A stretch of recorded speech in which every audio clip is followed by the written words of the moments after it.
All right, this is your roll down to step back hip flexor stretch. I'm working on the name, I know it's not that cool, and you get to see it while I've got my lovely pink warm socks on, because my feet are a bit cold today. All right, so obviously it's gonna have a roll down, and it's gonna have a hip flexor stretch. And this is actually really lovely to do in any type of warm-up routine where you kind of need to put together a couple of steps. So we're gonna work through back mobility with the roll down, a little bit of loosening, rolling through, and then a nice little focused hip flexor stretch. So as with all roll downs, we're going to start with our feet parallel underneath us. So they're not completely together, they're not wide apart, just that nice train track position. You can see my knees are soft here. I'm going to drop my chin to my chest, shoulders forward, lovely roll down. I'm going nice and slow for now, but you know, you can kind of do this speed however you like. A nice slow roll down is always a lovely roll down, I always say though. Coming up. Now as you come up to here, I want you to complete the roll up, but then you're going to take one arm and one leg. That same position is going to go back, and then you're going to bend and tuck the pelvis. Coming on back in. Roll it on down. So that's our first sort of variation. Roll it on up.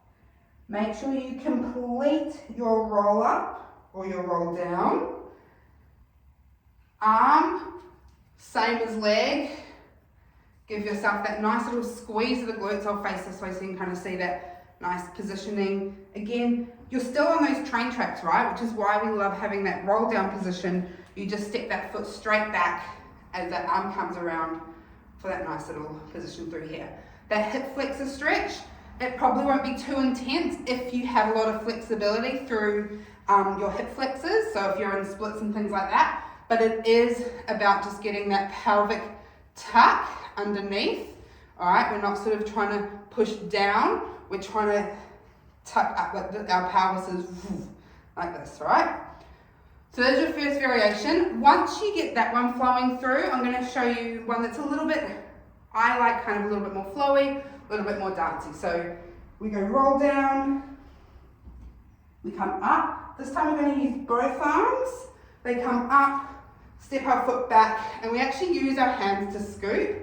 Try not to like contract it over, especially if you're working with dancers, they really want to contract. Body stays still. It's literally the pelvis here. Then you're going to drop. And then if you like, you can even add a tiny little glide forward and back. You want to keep that pelvis tucked though. You're not going into a big lunge. It's just a nice little forward and back. Just going toes, heels, rocking. The main thing, if you can't keep that pelvis tucked, if you find as you're rocking or when you're teaching it as kids are rocking in and out of it, that they're not holding that position, just do it without the rocks. Yep, bring it back in. Roll on down. I'll face this way. Roll on up. We're going to come all the way, two arms come back. Step that foot back. Pelvis and arms. Drop the arms down. Really relax. And then optional, forward and back. Just feels so nice. Well, for me, I love it. You might not. Come on up. I'm going to do it facing this way, just so you can like completely side on, both sides. So roll down. I'm going to go through a little bit faster than I normally would. Roll up, all the way around, step back, tuck.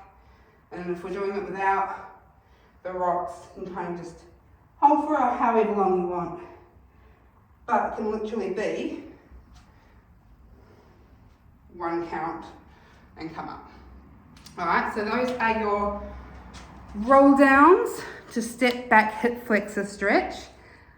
If you've got a better name for it, I'd love to hear, because I don't know. All right, enjoy.